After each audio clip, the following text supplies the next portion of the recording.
Anas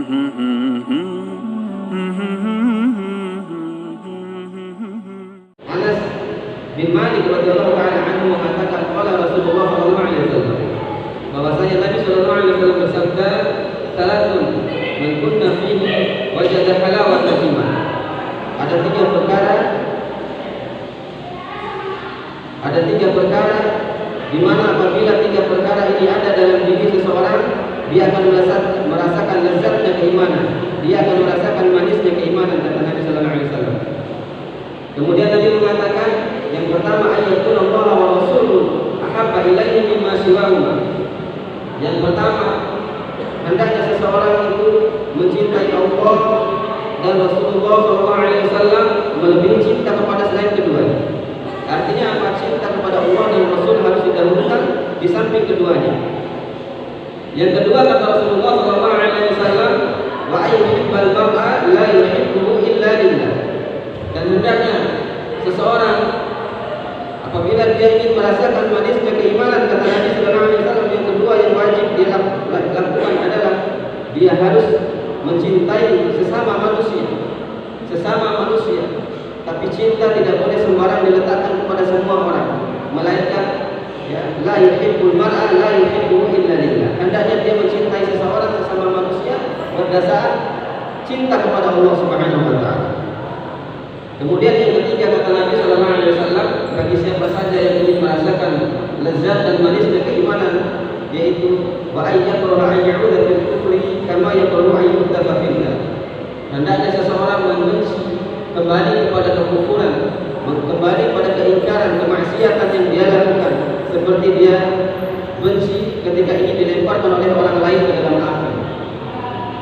Inilah tiga perkara jemaah kaum muslimin rahimani wa rahimakumullah yang menjadikan seseorang apabila tiga perkara ini ada dalam hati atau ada dalam diri seseorang, maka niscaya dia akan merasakan manisnya keimanan, kata Nabi sallallahu alaihi wasallam.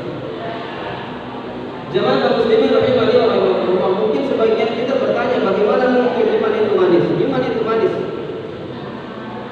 Dan tidak semua orang bisa merasakan. Tidak semua orang bisa merasakan.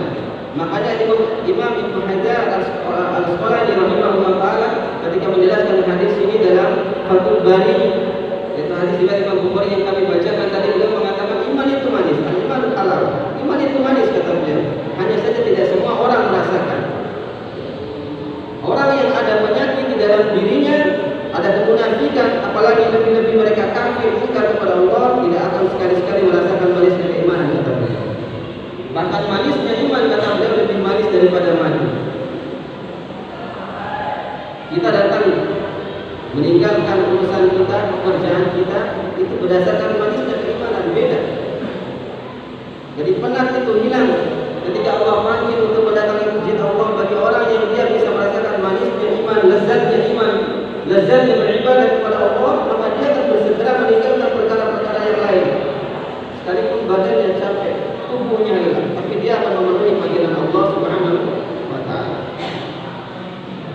Lalu bagaimana caranya agar kita bisa merasakan manisnya iman itu? Sebagaimana yang disebutkan Nabi, tiga perkara ini harus ada dalam diri. Tidak boleh kurang salah satunya. Apabila satu saja hilang di antara tiga perkara ini, maka niscaya tidak akan bisa kita rasakan manis dan lezatnya keimanan. Yang pertama kata Nabi, ayyakuna Allahu wa rasuluhu ahabba ilaihi mimma siwahu. Hendaknya kita itu manusia, hamba Allah Subhanahu wa taala, pengikut Nabi sallallahu alaihi wasallam, mengaku beriman, mengaku berislam, hendaknya mendahulukan cinta kepada Allah dan Rasul selain daripada keduanya. Tidak boleh kita mendahulukan kecintaan kepada selain Allah. Tidak boleh. Jangankan kita mendahulukan cinta kepada selain Allah, kita samaratakan antara cinta kepada Allah dengan cinta kepada selain Allah, syirik. Apapun itu. Jadi tidak boleh kita mendahulukan, apalagi jangankan mendahulukan selain Allah. Membagi dua cinta saja, 50 untuk Allah, 50 untuk selain Allah, entah itu anak, istri, pekerjaan, rumah, tempat tinggal dan seterusnya, syirik. Allah Subhanahu wa taala berfirman dalam surat Al-Baqarah, "Wa minan nasi may yattakhidhu min dunillahi andada yuhibbunahum ka hubbillah, walladzina amanu asyaddu hubban lillah. Di antara manusia, kata Allah Subhanahu wa taala dalam ayat ini, di antara sebagian manusia mayattakhidhu min dunillahi andada. Mereka menjadikan, mengangkat tandingan-tandingan atau tuhan-tuhan selain Allah. Bagaimana caranya? Yuhibbunahum ka hubbillah. Itu di antara buktinya, kata Allah, mereka mencintai tandingan-tandingan selain Allah, entah anak, pekerjaan, rumah, tempat tinggal, hartanya, sama besarnya cinta kepada Allah. Jadi dalam ayat ini Allah mengatakan 50 untuk Allah, 50 untuk selain Allah. Kata Allah syirik. Bagaimana orang harusnya sikap orang beriman adalah walladzina amanu asyaddu hubban lillah. Adapun orang beriman, kata Allah, yang jujur keimanannya, kata Allah, dia harus lebih besar cinta kepada Allah dibanding kepada selain Allah Subhanahu wa taala. Hati-hati. Kalau kita sudah mendahulukan selain Allah, maka tidak akan kita bisa merasakan manisnya iman ini. Bahkan kata Allah Subhanahu wa taala dalam surah Al-Baqarah itu adalah sebuah kesyirikan. Jadi mengangkat selain Allah sebagai tandingan, niddan. Cuma kaum muslimin rahimahumullah, kemudian yang kedua setelah Allah, wajib kita cinta kepada Rasul dulu, belum yang lain. Tidak boleh kita cinta Allah, setelah itu kita lompat cinta kepada istri anak, setelah itu baru kepada Rasul, atau cinta kepada Allah kemudian cinta kepada diri sendiri baru cinta kepada Rasul. Tidak boleh. Umar bin Khattab pernah duduk di hadapan Nabi sallallahu alaihi wasallam bersama para sahabat. Umar menjadi kebanggaan para sahabat. Jemaah kaum muslimin, duduk dekat bersama Nabi di tengah para sahabat yang lain adalah kebanggaan para sahabat pada saat itu. Umar datang duduk bersimpuh di hadapan Nabi. Dia mengatakan, ya Rasulullah, ketahuilah demi Allah, aku mencintai dirimu melebihi cinta kepada selainmu kecuali diri saya sendiri, kata Umar. Artinya apa? Umar cinta Allah, cinta dirinya, baru cinta Nabi. Itu Umar berkata seperti itu di hadapan Nabi dan sahabat yang lain. Apakah Nabi senang mendengar perkataan itu? La, tidak sama sekali. Nabi SAW, ya Umar, la yu'minu ahadukum hatta akuna ahabba ilaihi min nafsi wa waladihi wa walidihi wa malihi wan nasi ajma'in, kata Rasulullah SAW. Wahai Umar, ketahuilah, tidak benar iman salah seorang di antara kalian sebelum dia mencintaiku, kata Rasulullah, melebihi cinta kepada dirinya sendiri, melebihi cinta kepada orang tuanya, melebihi cinta kepada anak-anaknya, melebihi cinta kepada hartanya, melebihi cinta kepada seluruh manusia di atas muka bumi ini. Karena itu wajib bagi kita orang-orang beriman dahulukan cinta kepada Allah, kemudian kepada Rasul sallallahu alaihi wasallam.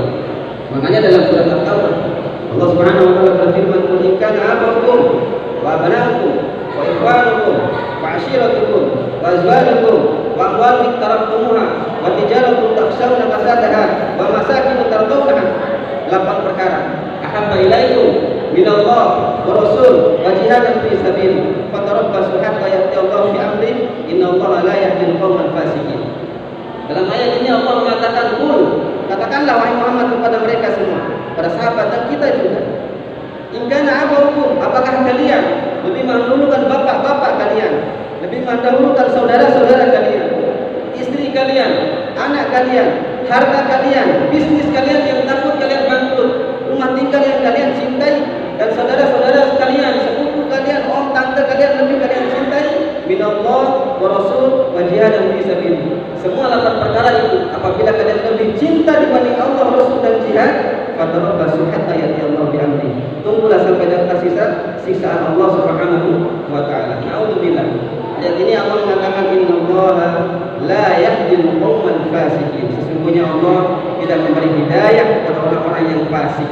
Allah memvonis fasik bagi siapa yang mendahulukan 8 perkara tadi dibanding Allah, Rasul dan jihad. Inilah di antara rumus yang diberikan oleh Rasulullah apabila kita ingin merasakan manisnya keimanan. Yang pertama, sebagaimana sabda Nabi tadi, hendaknya kita mencintai Allah, Rasul didahulukan dibanding cinta kepada selain Allah dan Rasul. Kemudian yang kedua, kata Nabi sallallahu alaihi wasallam, wa ayyuhibbal mar'a la yuhibbuhu illa lillah. Hendaknya seseorang itu mencintai sesama manusia, jadi tidak dilarang. Saya cinta kepada anak, saya cinta kepada istri, sesama manusia siapa saja saudara, tidak dilarang. Tapi rumusnya adalah la yuhibbu illa lillah. Cinta itu harus berdasarkan cinta kepada Allah, bukan yang lain. Maknanya apa? ketika kita mencintai seseorang, lihatlah orang yang kita cintai. Apakah dia juga cinta kepada Allah dan Rasul atau tidak? Karena kita wajib mencintai perkara-perkara yang Allah cintai. Apabila orang yang kita cintai dia mencintai Allah, itu adalah cinta yang diridhoi oleh Allah. Tapi apabila kita mencintai manusia yang justru ingkar kepada Allah, cinta itu tidak diridhoi oleh Allah Subhanahu wa taala, maka kita tidak akan bisa merasakan manisnya keimanan. Wajib kita.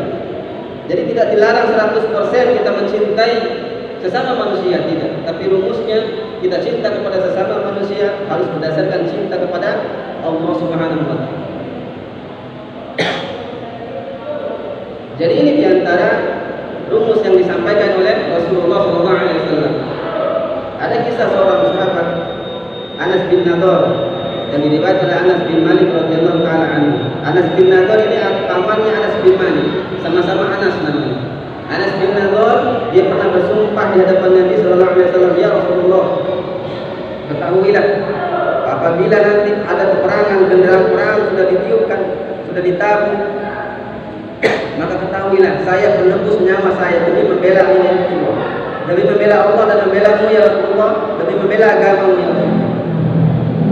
Akhirnya qadarullah, datanglah waktu peperangan itu. Anas bin Nadhr ada di pasukan paling belakang, namun dia menyerbu pasukan yang paling depan. Sa'ad radhiyallahu taala anhu ternyata terheran-heran, "Wahai Anas, kenapa engkau menerobos pasukan yang ada di belakang sedangkan kami ada di depan?" Apa kata Anas bin Nadhr? "Demi Allah, wahai Anas, saya sudah mencium bau surga ada di hadapan saya. Ada aroma surga yang ada di hadapan saya." Masya Allah. Kemudian beliau maju radhiyallahu taala anhu, maju mengobrak-abrik pasukan musuh. Siapakah yang dicari oleh Anas bin Nadhr? Tidak lain dan tidak bukan yang dicari oleh Anas bin Nadhr adalah bapaknya sendiri yang masih muslim. Bapaknya masih muslim dan masuk ke dalam pasukan musuh yang muslim. Anas bin Nadhr datang dan memegang leher bapaknya. Sahabat yang lain terheran, "Wahai Anas, tidakkah ada orang lain yang engkau bunuh? Kenapa kau memilih bapakmu?" Apa kata Anas bin Nadhr? "Wallahi demi Allah, saya tidak ingin Allah mengatakan iman saya main-main. Makanya saya mencari siapa orang yang paling saya cintai dulu, yang ketika dia memusuhi Allah dan Rasul, dia akan menjadi musuh pertama kali," kata Anas bin Nadhr. Turunlah satu ayat surat At-Tahrim ayat yang ke-8 tentang Anas bin Nadhr. Allah Subhanahu wa taala berfirman, "La tajidu qauman yu'minuna billah wal yawmil akhir yuwadduna man hada Allah wa rasulahu walau kana aba'uhum wa abna'uhum wa ikhwanuhum wa 'ashiratahum ulaika kataba lahumul iman." Dalam ayat ini Allah mengingatkan dan turun ayat ini karena Anas bin Nadhr tadi. "Wahai Muhammad,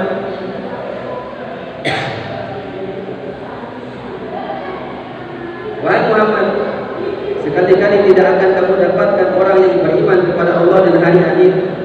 Mereka berkasih sayang dengan keluarga mereka, sekalipun itu bapak mereka sendiri, sekalipun itu anak-anak mereka sendiri, sekalipun saudara dan keluarga mereka sendiri.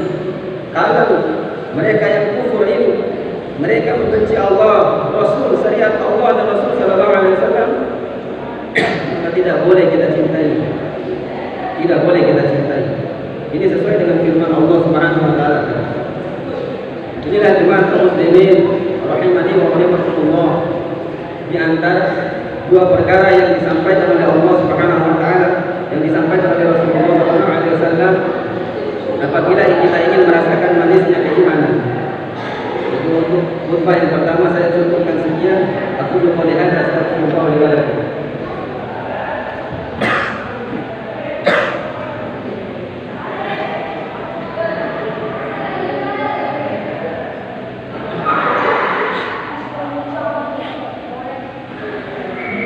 Alhamdulillahi wa kafa, wassalatu wassalamu ala habibina al-mustafa wa ala alihi wa sahbihi wa man bihadihi ittafa. Asyhadu an la ilaha illallah wahdahu la syarika lahu wa asyhadu anna Muhammadan abduhu wa rasuluh. Qala ta'ala ya ayyuhalladzina amanu taqullaha haqqa tuqatih wa la tamutunna illa wa antum muslimun. Qala Rasulullah sallallahu alaihi wasallam, ittaqillaha haitsu ma kunta wa ati sayyi'atal hasanata tamhuha wa khaliqin nas bi khuluqin hasan. Jamaah kaum muslimin rahimani wa rahimakumullah, sidang Jumat yang dirahmati oleh Allah Subhanahu wa taala. Kemudian yang ketiga, Nabi sallallahu alaihi wasallam mengatakan, Rasulullah sallallahu alaihi wasallam mengatakan yang ketiga, apabila seseorang ingin merasakan manisnya keimanan, yang ketiga adalah wa ayyuka fil kufri kama yakrahu ayyuka fil nar. Hendaknya seseorang itu membenci kepada kekafiran, membenci perkara-perkara kekufuran dan kesyirikan, seperti dia membenci ketika dia ingin dilemparkan ke dalam api. Jemaah kaum muslimin rahimani wa rahimakumullah, kita semua tentu sepakat tidak ada seorang pun di antara kita yang ingin dilemparkan ke dalam api hidup-hidup, tidak ada. Maka kebencian kita, ketidakmauan kita ketika ingin dilemparkan oleh orang lain kita ke dalam api hidup-hidup, ya begitulah seharusnya kita membenci perkara-perkara kekufuran, membenci perkara-perkara kesyirikan dan para pelakunya. Tidak boleh kita mencintai, menyukai, lapang dada kepada perkara-perkara kekufuran dan kesyirikan, tidak boleh. Karena ini adalah wujud daripada tali keimanan. Iman itu tidak hanya bicara cinta, tapi iman juga bicara benci. Makanya kalimat la ilaha illallah itu la ilaha illallah, isbat dan nafi, menisbatkan, yaitu menetapkan mencintai Allah Subhanahu wa taala, dan nafi, dan menafikan, meniadakan selain Allah Subhanahu wa taala. Makanya di dalam hadis Nabi sallallahu alaihi wasallam, "Al-taqwal iman al-hubbu billahi wal hubbu fillah." Di antara tali iman yang paling kokoh, kata Nabi sallallahu alaihi wasallam, mencintai karena Allah dan juga membenci karena Allah. Makanya dalam istilah akidah kaum muslimin Ahlus Sunnah wal Jamaah ada namanya akidatul wala wal bara, akidah cinta dan akidah benci. Tidak hanya cinta. Islam tidak hanya berbicara cinta, tapi juga berbicara kebencian, dan kita harus meletakkan kebencian ini kepada apa-apa yang dibenci oleh Allah dan Rasul. Jadi jangan dibalik, ketika Allah membenci sesuatu, ketika Rasul membenci sesuatu, justru kita mencintai. Jangan dibalik, tapi cintailah apa-apa yang dicintai oleh Allah dan Rasul, dan sebaliknya bencilah apa-apa yang dibenci oleh Allah dan Rasul. Kalau kita memegang itu tiga perkara tadi, salah satu yang ketiga yang saya sebutkan, maka niscaya dijamin kita akan bisa merasakan manisnya keimanan, lezatnya keimanan kita kepada Allah Subhanahu wa taala. Kita berharap memohon kepada Allah, mudah-mudahan Allah memberikan kekuatan kepada kita untuk mengamalkan tiga perkara ini, supaya kita semua bisa merasakan manis dan lezatnya keimanan kepada Allah Subhanahu wa taala, dan mudah-mudahan kita dikumpulkan oleh Allah Subhanahu wa taala bersama Nabi Rasulullah sallallahu alaihi wasallam di surga nanti. Amin ya rabbal